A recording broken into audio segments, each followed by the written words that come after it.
오늘 우리에게 주시는 말씀은 사도행전 26장 24절에서 32절 말씀입니다.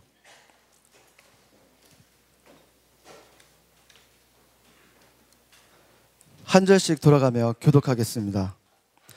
바울이 이같이 말하자 베스도가 바울의 변호를 가로막으며 소리쳤습니다. 바울아, 내가 미쳤구나. 내 많은 학식이 너를 미치게 했구나. 바울이 대답했습니다. 베스도 각하, 저는 미치지 않았습니다. 제가 드리는 말씀은 사실이며 제정신이 나는 말입니다. 왕께서는 이 사실을 알고 계시므로 제가 거리낌 없이 말할 수 있습니다. 이것은 어느 한 구석에서 일어난 일이 아니기 때문에 어떤 것 하나라도 왕께서 모르고 넘어가셨을 리 없다고 저는 확신합니다. 아그리빠 왕이여, 예언자들을 믿으십니까? 왕께서 믿으신 줄 제가 압니까? 그러자 아그리빠가 바울에게 말했습니다. 내가 이 짧은 시간에 나를 그리스도의 사람으로 만들 수 있다고 생각하느냐? 바울이 대답했습니다. 짧은 시간이든 긴 시간이든 왕뿐 아니라 제 말을 듣고 있는 모든 분들이 이 쇠사슬을 제외하고 저처럼 되기를 하나님께 기도합니다. 그러자 아그리빠 왕이 일어났고 베스도 총독과 버니게 그리고 그들과 함께 앉아있던 사람들도 다 일어났습니다. 그들은 밖으로 나가면서 이 사람은 사형이나 지병을 받을 만한 일은 하지 않았다라고 서로 말했습니다. 다 같이 읽겠습니다. 아그리빠는 베스도에게 이 사람이 황제께 상소하지 않았더라도 석방될 수 있었을 것이라고 말했습니다. 아멘. 네, 이 시간 목사님께서 나오셔서 왜 나는 확신이 없을까라는 제목으로 말씀을 전해주시겠습니다. 요즘 자주 사용되는 말 중에 이 스웨그라는 단어가 있어요. 스웩이라고도 하고 스웨그라고도 하는데, 이 서울대학교 소비트렌드 분석센터에서 2014년도에 올해의 트렌드를 뜻하는 단어로 이 스웩을 선택했었죠. 그만큼 우리에게 굉장히 중요한 말이고 유명한 말이 바로 스웩입니다. 제가 한번 찾아보니까요, 이 스웩이라는 말이 원래 어떻게 시작됐냐 하면 이 윌리엄 셰익스피어가 그의 소설에서부터 이 단어를 쓰기 시작했다고 그래요. 우리가 찾아 올라가서 알 수 있는 시초는 윌리엄 셰익스피어의 한여름밤의 꿈이라는 글에 이 스웩이라는 단어가 쓰이기 시작한 겁니다. 근데 뜻이 뭐였냐 하면 거기는 건들거리다, 잘난 척하다라는 뜻으로 이 스웨그라는 말을 처음 사용했다 그래요. 그런데 이게 현대로 넘어오면서 힙합 용어가 됐죠. 할렐루야. 네. 그래서 이 스웩이란 말을 요즘에는 다 힙합에서 많이 쓰잖아요. 뜻이 뭐냐 하면 허세, 자유분방한 스타일, 잘난 척하는 모습을 이 스웩이라고 합니다. 예를 들어 힙합 뮤지션이 내가 여기서 랩 제일 잘해 후 뭐 이렇게 하면은 이런 게 스웩이에요. 네. 여기 있는 사람 내가 다 이길 수 있지 후 이렇게 하면은 스웩이에요. 네.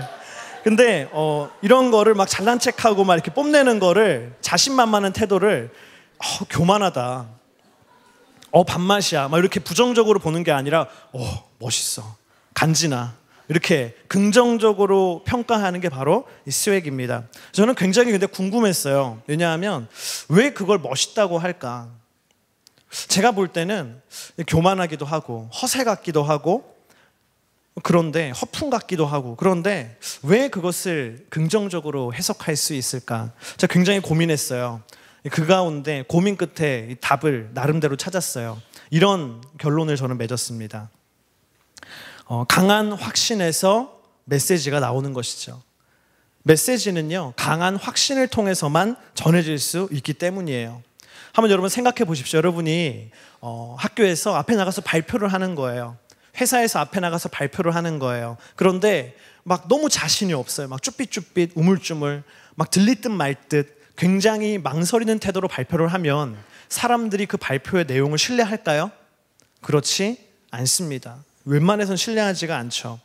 확신과 당당한 가운데 그것을 전해야지만 사람들이 그것을 믿거든요. 그것을 듣거든요. 그것을 신뢰하거든요. 스웩에 강한 확신이 있는 사람, 그것을 자신 있게 전하는 사람만이 메시지를 전할 수 있는 것이죠. 힙합을 하는 사람들이 막 강하게 확신 있게 자기를 표현하고 얘기를 해야 그 메시지가 전달되는 거거든요. 그래서 스웩이 멋있다고 하는 거죠. 성경이 이야기하는 믿음도 비슷한 것이 있습니다. 성경에 나오는 믿음의 사람들의 두드러진 특징이 있는데 그게 뭐냐 하면 우리 따라합시다. 강한 확신.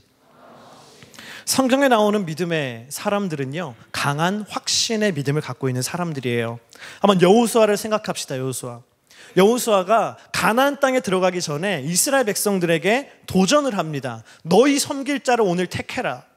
너희가 여호와를 섬길 것인지 아니면 저 애굽 땅에서 섬기던 우상이나 그리고 저 가나안 땅에 있는 이방 신들을 섬길 것인지 너희가 택해라. 그러면서 여호수아가 어떻게 하냐면 대답을 들을 틈도 안 주고 자신의 선포를 해요. 뭐라고 합니까? 오직 나와 내 집은 여호와를 섬기겠노라. 오직 나와 내 집은 여호와를 섬기겠노라. 기다릴 틈도 없이 단호하게 얘기합니다. 여호수아가 이런 게 아니에요. 너희 택할 자를 오늘 선택해라 한 다음에 나도 좀 고민해 보겠다 이러고 막 내가 생각해 보니까 여호와를 섬기는 게 낫겠다 뭐 이런 게 아니에요. 바로 나는 오직 여호와를 섬기겠다라고 선포해요. 거기에는 단 1%의 망설임도 없어요.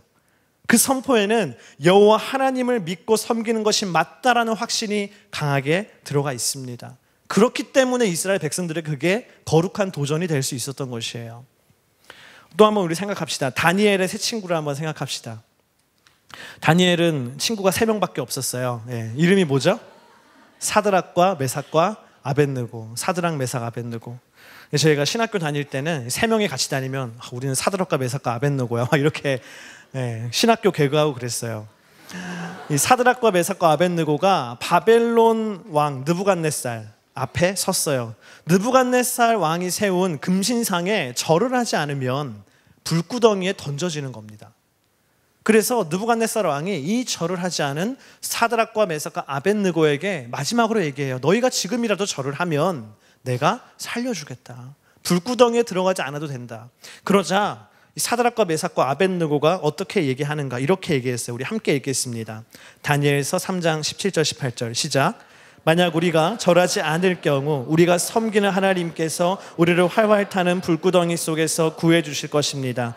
그분이 우리를 왕의 손에서 구해내실 것입니다. 왕이여, 그러나 그렇지 않을지라도 우리가 왕의 신들을 섬기거나 왕이 세우신 금신상에 절하지 않을 줄 아십시오. 저는 굉장히 이 말씀을 읽을 때 궁금해요. 세 친구가 동시에 얘기했을까? 3명이 만약 우리가 절하지 이렇게 얘기했을까? 어쨌든 이 세 친구는 뭐라고 했어요? 하나님이 우리를 구해주실 것이다. 그러나 만약 구해주지 않아서 우리가 목숨을 잃을지라도 우리는 절대로 우상하게 절할 수 없다. 여러분, 그 믿음이 얼마나 확신에 차 있습니까? 성경에 나오는 믿음의 선배들만 그런 확신 있는 믿음을 보여주는 것이 아니죠. 역사 자료에도 실제로 크리스찬들이 얼마나 믿음의 확신이 있었는지를 얘기해 주는 것들이 많아요. 로마 시대 때 플리니라고 하는 소아시아, 그러니까 지금의 터키 지방을 다스리는 총독이 있었습니다. 로마 황제의 명을 받아서 지금의 터키 지방을 다스리던 총독 중에 플리니라고 하는 사람이 있었어요. 근데 이 플리니가 이 소아시아 지역, 특별히 본도 지역을 다스리면서 자신이 지금 이 지역에 어떻게 통치하고 있는지, 그리고 이 지역에서 일어나고 있는 어떤 일들이 있는지에 대해서 로마의 그때 당시의 황제 이 트라이안에게 보고하는 편지를 보냈어요. 황제님, 제가 지금 이렇게 여기를 다스리고 있고 이 지역에 이런 일이 있습니다라는 편지를 트라이안이 보내는 그 편지들이 지금도 남아 있습니다. 그 옛날 편지가. 근데 재밌는 게 뭐냐 하면 그 편지가 지금 그럼 굉장히 소중하겠죠. 왜냐하면 그때 당시 그 땅에 어떤 일이 있었는지를 세세하게 적고 있거든요. 굉장히 중요한 역사적인 자료예요. 그런데 재밌는 게 뭐냐 하면 그 역사적인 트라이안에게 보내는 플리니의 편지에 그리스도인들에 대한 이야기가 굉장히 많아요. 왜냐하면 플리니는 그리스도인들을 핍박했거든요. 그래서 핍박하면서 당신이 경험했던 내용들을 그 편지에 굉장히 많이 적었어요. 그래서 그걸 보면, 그 편지를 보면 그때 당시 그리스도인들의 모습을 우리가 알 수가 있는데 그 중에 이런 내용이 있습니다. 우리 함께 읽어보겠습니다. 시작. 저들의 끈덕지고 융통성 없는 고집은 필히 벌을 주어 마땅합니다. 플리니 총독이 그리스도인들을 막 핍박하고 박해하는데 아무리 핍박하고 박해해도 그리스도인들이 신앙을 버리지 않는 거예요. 굳건히 지키는 거예요. 그래서 뭐라 그래요? 끈덕지다. 고집스럽다. 핍박하는 사람이 느끼기에도 끈질기고 고집스럽다고 느낄 정도로 그 믿음을 확실하게 지키는 사람들, 그것이 바로 초대교회 그리스도인들이었습니다. 저는 오늘 여러분에게 질문하고 싶습니다. 당신의 인생은 이렇게 확신에 찬 인생입니까? 여호수아가 그랬던 것처럼, 그리고 사드락과 메삭과 아벳느고가 그랬던 것처럼, 플리니의 편지에 나오는 초대교회 그리스도인들이 그랬던 것처럼 우리의 인생이 그렇게 확신에 찬 인생인가? 주님이 우리에게 질문하십니다. 어떻게 하면 우리도 확신에 찬 인생이 될 수 있을까? 어떻게 하면 애매모호한 것이 아니라 확신 가운데 나아가는 명확한 인생이 될 수 있을까? 하나님께서는 오늘 바울을 통해서 우리에게 두 가지 확신을 보여주세요. 첫 번째입니다. 우리 따라합시다. 복음의 확신. 인생의 키를 거머쥔 사람. 우리에게 하나님께서 가장 먼저 말씀하시는 것은 복음의 확신이에요. 더 구체적으로 얘기하면 모든 사람에게 복음이 필요하다라는 확신입니다. 모든 사람에게 복음이 필요하다라는 확신이에요. 오늘 말씀에 보면 바울 앞에 아주 중요한 두 명의 사람이 있습니다. 지난주에도 중요한 사람들이 몇 명 있었죠? 근데 또 바뀌었어요, 사람이. 두 명의 사람이 또 바울 앞에 중요한 사람이 있는데, 첫 번째는 유대 총독 베스도고 두 번째는 유대의 왕 아그리빠 2세입니다. 첫 번째 사람 우리 따라합시다. 보르기오 베스도. 지난주에 사도행전 24장 우리가 함께 나눌 때 그때 총독의 이름을 기억하는 사람이 있나요? 그때 총독이 뭐였죠, 이름이? 벨릭스였죠, 벨릭스. 네, 다 알지만 대답을 안 한 거죠. 너무 내가 교만해 보일까 봐. 그렇죠? 벨릭스에 대해서 지난주에 얘기했어요. 노예 출신이지만 총독이 된 사람, 물질에 눈이 먼 사람, 벨릭스. 벨릭스의 뒤를 이어서 총독이 된 사람이 바로 이 보르기오 베스도라는 사람이에요. 보르기오 베스도는 이 앞에 있던 펠릭스보다는 훨씬 더 괜찮은 사람이었습니다. 왜냐하면 첫 번째로 일단 그는 뇌물을 받고 재판을 왜곡시키는 사람은 아니었거든요. 벨릭스는 돈에 눈이 멀어서 막 돈만 주면 죄수도 풀어주는 사람이었는데, 그 바울도 계속 불러서 뇌물을 요구했잖아요. 그러나 이 베스도는 그런 사람은 아니었어요. 그리고 두 번째, 이 벨릭스에 비해서 베스도는 총독으로서의 직무에 굉장히 책임감 있는 사람이었어요. 제 생각에 전형적인 공무원이었던 것 같아요. 책임감이 강한, 일처리를 명확하게 하는 공무원. 그래서 부임해서 딱 보니까 감옥에 바울이라고 하는 유대인이 갇혀 있는 거예요. 이 사람은 왜 여기 갇혀 있지? 재판도 받지 않고 왜 여기 있을까? 그래서 이 바울을 어떻게 해야 되는데, 이 바울이 로마의 황제 가이사에게 항소를 한 거예요. 그때 당시 로마의 황제를 카이사르, 성경에는 가이사라고 적었죠. 카이사를 가이사라고 하는데, 이 바울이 가이사에게 항소를 했습니다. 다시 얘기하면 뭐냐 하면, 상소를 한다는 것은 지금으로 치면 대법원에 항소한 거랑 똑같아요.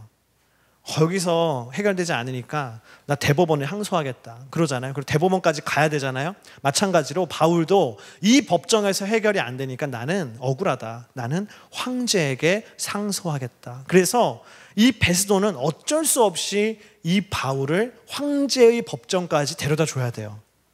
근데 베스도가 고민에 빠졌어요. 뭐냐 하면 황제한테 그냥 보낼 수 없잖아요. 한번 당신이 신문에 보시고 당신이 알아서 처리하십시오 이렇게 할 수 없잖아요. 세세한 내용을 적어보내야 됩니다. 이 바울이라는 사람은 어떤 사람이고 어떤 일 때문에 감옥에 오게 됐는데 어떠한 이슈가 있습니다. 황제께서 잘 재판을 해주십시오 보내야 돼요. 항소문을 만들어야 돼요. 상소문을. 그런데 도대체 이 송장에 뭐라고 적어야 될지 모르겠는 거예요. 잘 들어보니까 이게 유대교에 대한 얘기 같기도 하고 예수라는 인물에 대한 얘기 같기도 한데 무슨 얘기인지 잘 몰라서 기록을 할 수가 없이 곤란한 거죠. 그런데 이 때마침 유대의 왕 아그리빠가 베스도를 방문했어요. 우리 한번 따라합시다. 아그리빠 2세. 아그리빠는요, 이름은 왕이에요. 근데 우리가 생각하는 그런 엄청나게 권력을 가진 왕이 아니라 로마 황제의 권세 아래서 그 갈릴리 지방을 다스리는 군주였습니다. 저도 저 그림을 보고 꽃인가 약간 이렇게 좀 그런 분인가라고 했는데 꽃이 아니라 로마 시대 높은 사람들이 하는 장식이죠. 금으로 된 장식이죠. 장신구.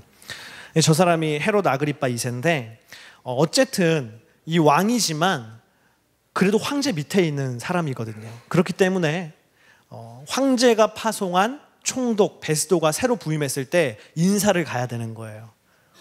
황제를 대신해서 온 사람이기 때문에 그 사람한테 잘 보여야 되거든요. 그래서 이 아그리빠가 새로 부임한 베스도를 찾아와서 인사를 하는데 베스도가 얘기하는 거죠. 마침 잘 됐다고. 바울이라고 하는 죄수가 있는데 내가 무슨 사건인지 통 모르겠다고. 유대교나 뭐 이런 거 관련된 것 같은데 당신은 유대인에 대해서, 유대교에 대해서 너무나 잘 아는 사람이니까 당신이 듣고 좀 판단을 해달라고 그렇게 도움을 요청했습니다. 이렇게 해서 바울이 로마 총독 베스도와 유대의 왕 아그리빠 앞에 섰어요. 여러분, 바울이 그 두 사람 앞에서 무슨 얘기를 했을까요? 우리 사도행전 26장 22절부터 23절을 함께 읽어보도록 하겠습니다. 함께 읽겠습니다. 시작. 그러나 저는 바로 이날까지 하나님의 도움을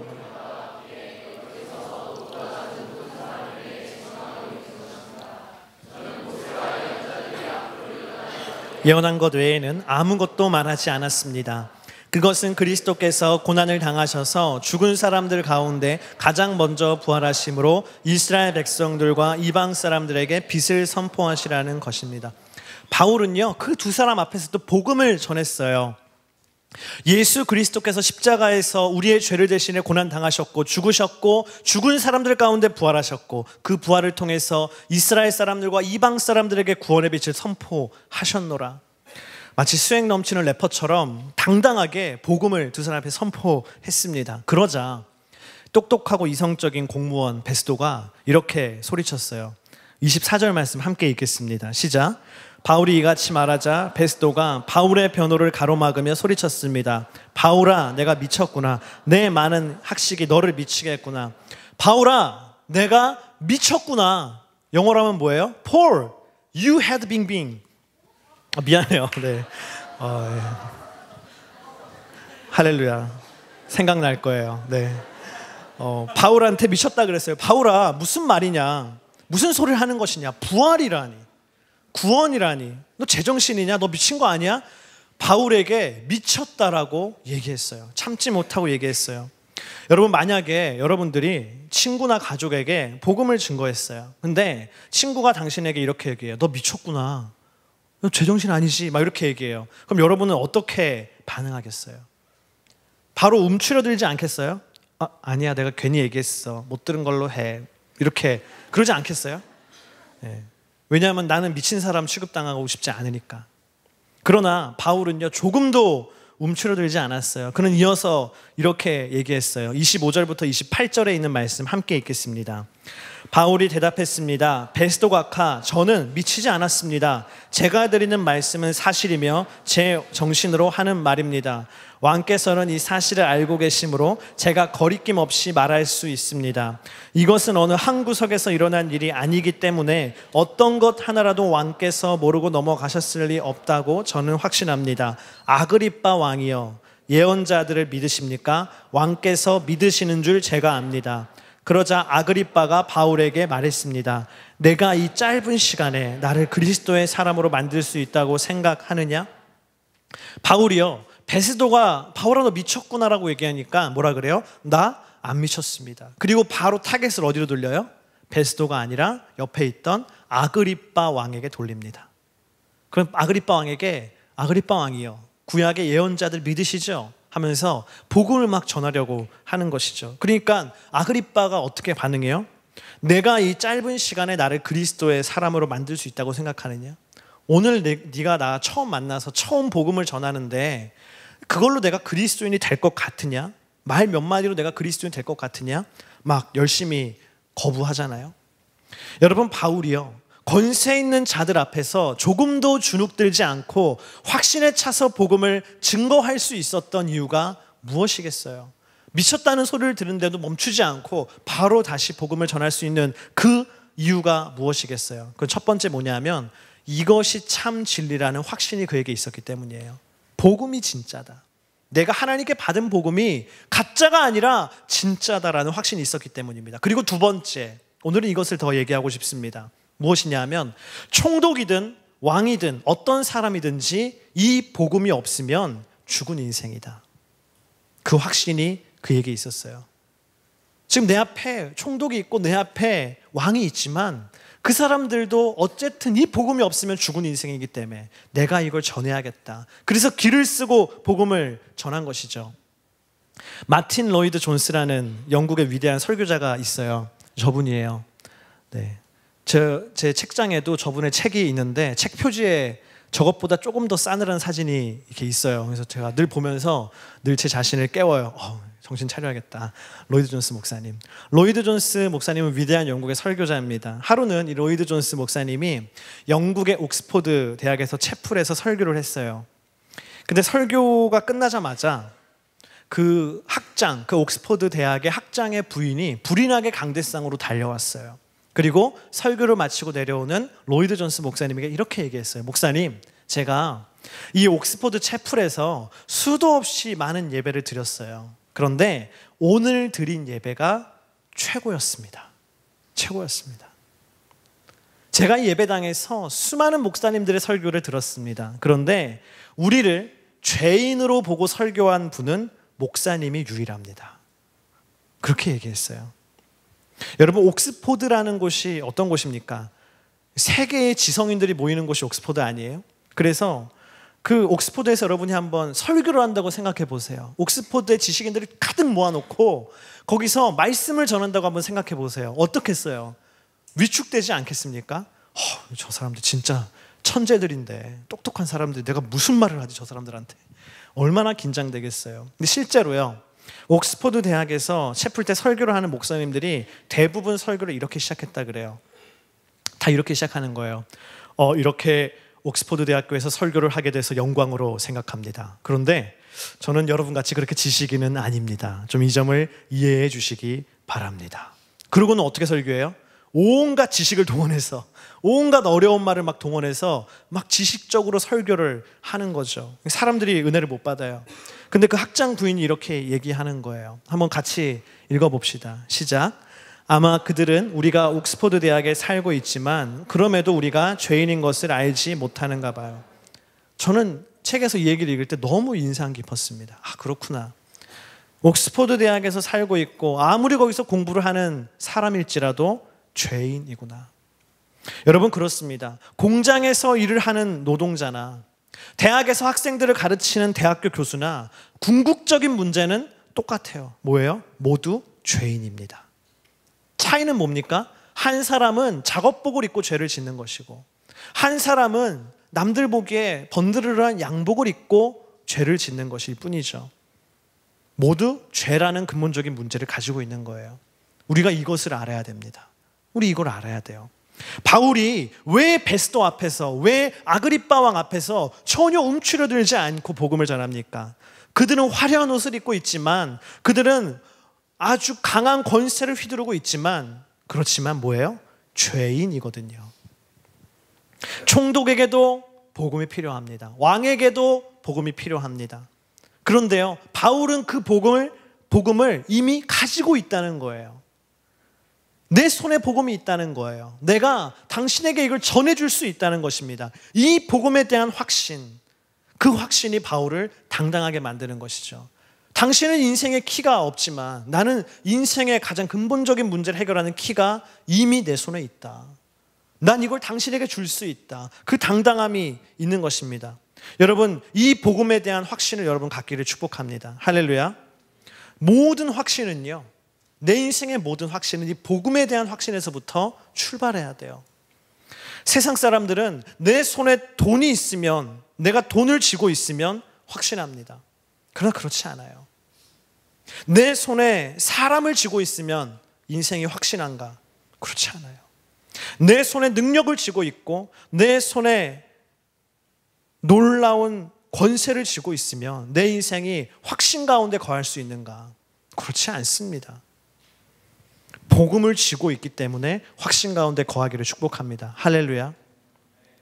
배은망덕이라는 말 여러분 아십니까? 배은망덕. 뜻이 뭐예요?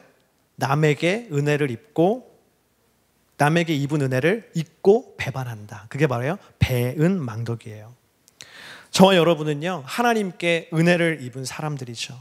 영원한 생명, 영원한 구원이라는 최고의 은혜를 입은 사람들입니다. 그런데 인생의 궁극적인 문제를 해결받은 사람들인데, 그 은혜를 받은 사람들인데 어느 순간 그 은혜의 감격도 사라지고 그 은혜의 기쁨도 잊어버리게 돼요.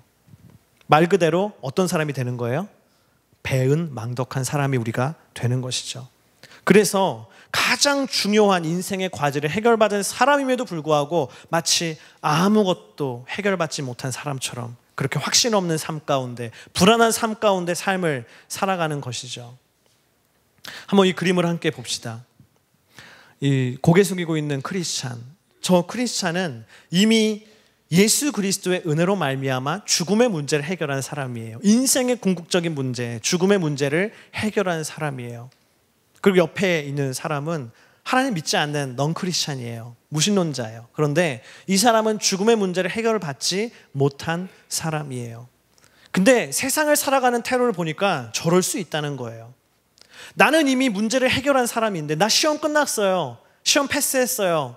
합격했어요. 끝났어요. 근데 합격하지 않은 것처럼 움츠러들어서 사는 것이죠. 그리고 반대로 아직 해결하지 못한 사람이, 아직 문제를 갖고 있는 사람이요, 단지 손에 권력을 쥐고 있다고 해서, 단지 손에 물질을 쥐고 있다고 해서, 단지 손에 많은 인기를 쥐고 있다고 해서 막 자신감 있게 살아가는 것, 저것이 바로 왜곡된 모습입니다. 여러분, 우리가 배은망덕해서는 안 되겠어요. 할렐루야. 배은망덕의 반대는 뭡니까? 은혜를 다시 회복하는 것이죠. 내가 문제를 해결받은 사람이구나. 나는 전혀 움츠려들 것이 없는, 문제를 해결받은 인생의 확신 가운데 거해도 되는 사람이구나. 당신에게 그 복음의 확신이 있기를 축복합니다. 할렐루야. 두 번째, 우리 따라합시다. 삶의 확신, 진리에 올인한 사람. 우리에게 마지막으로 필요한 확신은요, 삶의 확신이에요. 사도행전 26장 29절에 있는 말씀 우리 함께 읽도록 하겠습니다. 시작. 바울이 대답했습니다. 짧은 시간이든 모든 분들이 이 쇠사슬을 제외하고는 저처럼 되기를 하나님께 기도합니다. 아멘. 바울이 재판장에서 거기에 있는 모든 사람들에게 이렇게 얘기해요. 제가 지금 죄수의 신분으로 이렇게 묶여 있는 것 빼고는 모두 저와 같이 되기를 바랍니다. 모든 사람이 저처럼 됐으면 좋겠습니다. 모두 자신처럼 복음에 미친 사람이 좋겠다는 것이죠. 됐으면 좋겠다. 모두 자신처럼 복음을 전하는, 온 세계로 나가는 그런 사람이 됐으면 좋겠다는 것이죠. 모두 자신처럼 복음을 전하다 온갖 핍박을 받을 정도로 예수를 사랑하는 사람이 되었으면 좋겠다는 겁니다. 그만큼 뭐예요? 바울은 자기 삶에 대한 엄청난 확신이 있었어요. 이 삶, 하나님 준 고귀한 삶, 아름다운 삶을 내가 살아가고 있구나. 그 확신이 있었습니다. 여러분 한번 생각해 보세요. 당신의 삶에 대한 이런 확신이 있나? 학교에 가서 친구에게 이렇게 얘기하는 거죠. 너 나처럼 살았으면 좋겠어. 동생한테 집에 가서 얘기하는 거예요. 동생아, 너 나처럼 살았으면 좋겠다. 그럼 동생이 뭐라 그래요? 욕하지 마. 저주하지 마. 엄마한테 이럴 거야. 이렇게 욕하지 마라고 하죠. 우리는 쉽게 그런 말을 할 수가 없죠. 내 삶에 대해서 나 지금 잘 살고 있어라고 확신하지 못해요.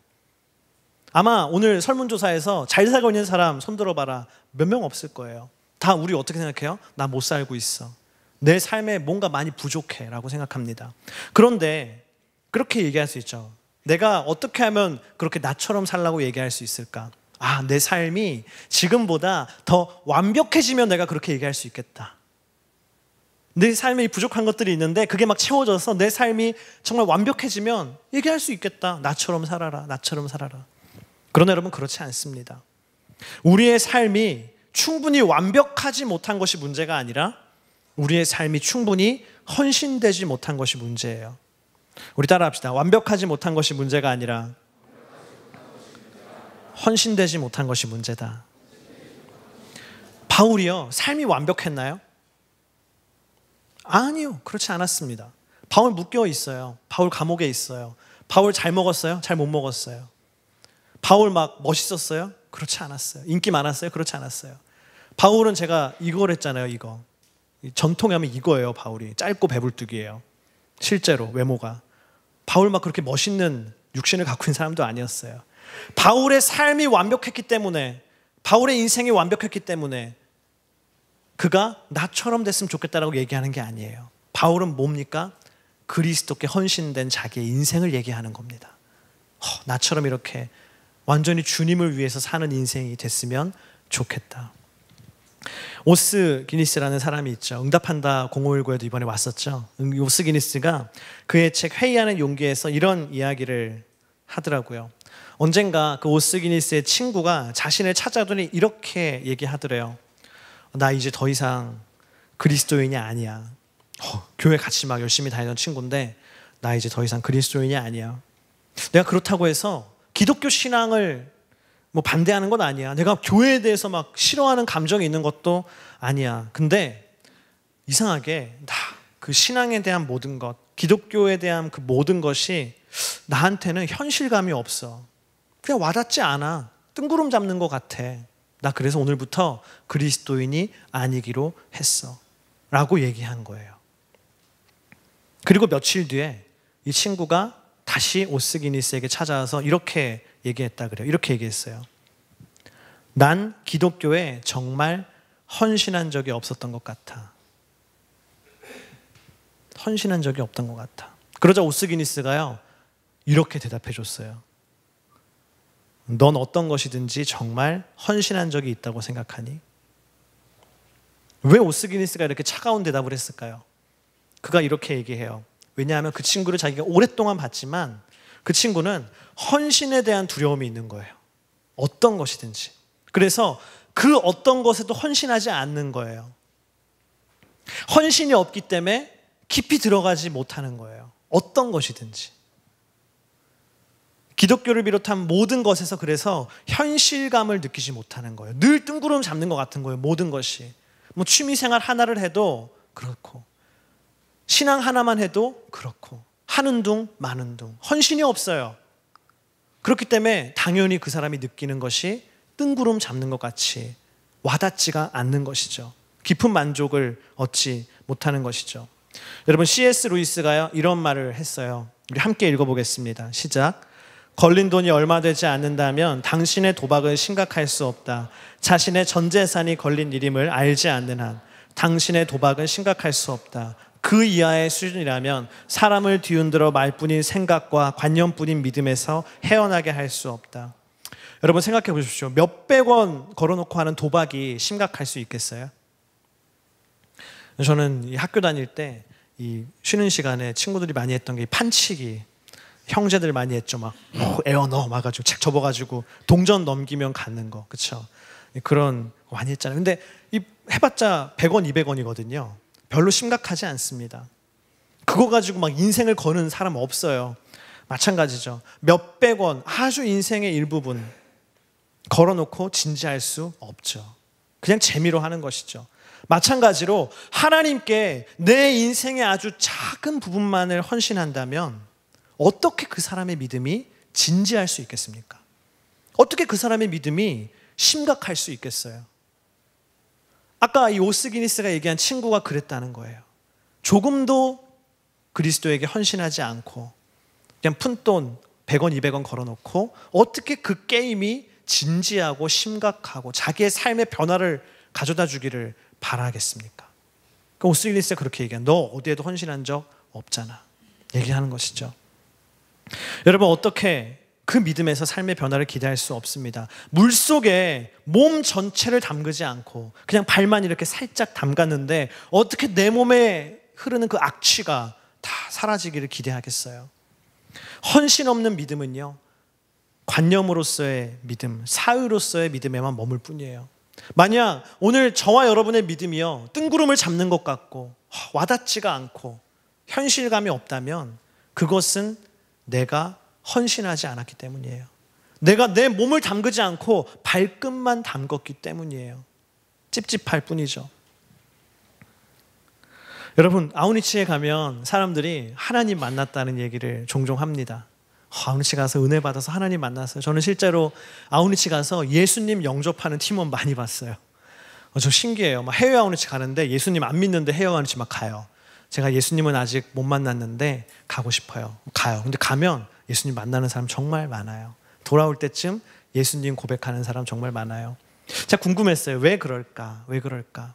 제가 고민 끝에 찾았어요. 뭐냐 하면 그 사람이 전에는 한 번도 그렇게 담궈본 적이 없는 거예요. 헌신해 본 적이 없는 거예요. 근데 아웃리치 가서 같이 하잖아요. 막 하루 종일 주를 위해 헌신하고 막 예배하고 하니까 그 몸을 담그니까 그 사람이 주님을 만나는 것이죠. 거기서 은혜가 찾아오는 것이죠. 바울이 어떻게 나와 같이 되기를 바란다라고 말하면서 자신의 삶에 대해서 확신할 수 있었습니까? 떳떳할 수 있었습니까? 바울은 하나님의 진리에 100% 헌신했기 때문입니다. 할렐루야. 바울은요, 인생을 분산 투자하지 않았어요. 내 학식에도, 유대교에도, 내 가족이 좋은 혈통에도 분산 투자하지 않았어요. 자신의 인생을 진리에 올인했습니다. 하나님께 모두 드렸기 때문에 그의 삶이 떳떳한 거예요. 나는 진리에 다 바친 몸이다. 여러분, 예수 그리스도에 대한 믿음이 진심이면 여러분의 전심을 드리기를 축복합니다. 그런 삶에 부끄러움이 없고 후회가 없고 확신이 있는 삶이 될 줄을 믿습니다.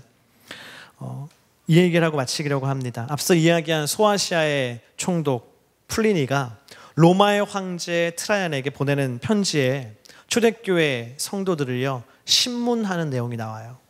협박하는 거죠. 너 이럴래? 막 이렇게 협박하는 거. 근데 그 내용을 한번 같이 읽어보면 좋겠습니다. 함께 읽겠습니다. 시작. 내가 너희들의 신을 경배하기 어려운 먼 곳으로 유배를 보내버리겠다라고 하자 그들의 지도자가 이렇게 대답했습니다. 그럴 수 없으실 것입니다. 왜냐하면 온 세상이 우리 아버지의 집이기 때문입니다. 내가 다시 그러면 널 죽이겠다라고 하자 그는 이렇게 대답했습니다.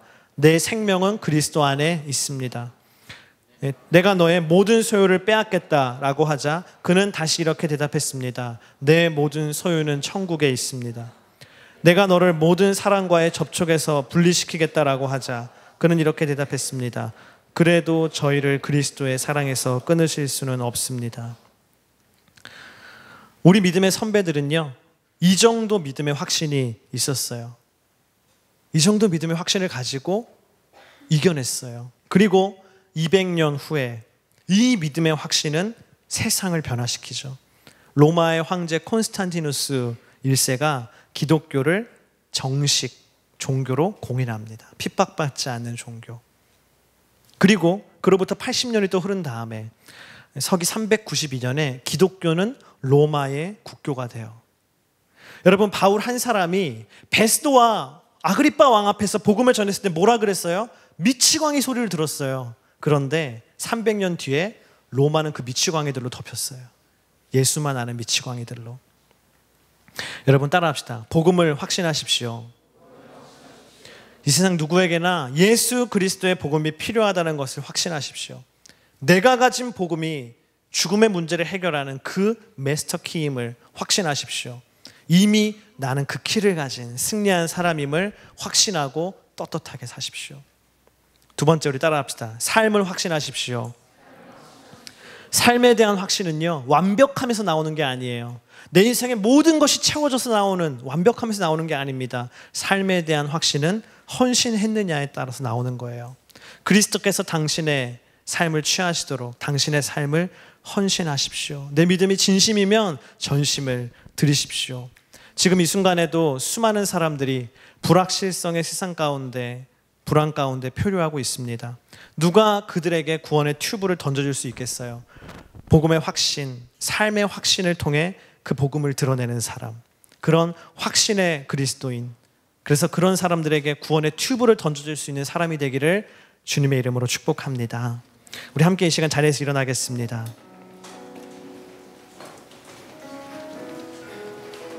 우리 함께 이 시간 주님께 기도하기를 원합니다. 주님, 내가 복음의 확신을 회복하게 주님 도와주시옵소서. 복음으로 인생의 궁극적인 문제를 해결받은 사람답게 살게 하여 주시옵소서. 내게 돈이 있기 때문에, 명예가 있기 때문에, 직장이 있기 때문에, 학력이 있기 때문에, 사람이 내 손에 있기 때문에 확신에 찬 인생이 아니라 복음이 있기 때문에 확신에 찬 인생이 되게 하여 주시옵소서. 인생의 해답의 키를 가졌지만 해답 없는 사람처럼 고개 숙이며 살지 않게 하여 주시옵소서. 믿지 않은 이들 앞에서도 복음으로 담대하게 사는 복음의 확신을 가진 하나님의 사람 되게 하여 주시옵소서. 이 시간 주여 한번 부르시고 기도하시옵소서.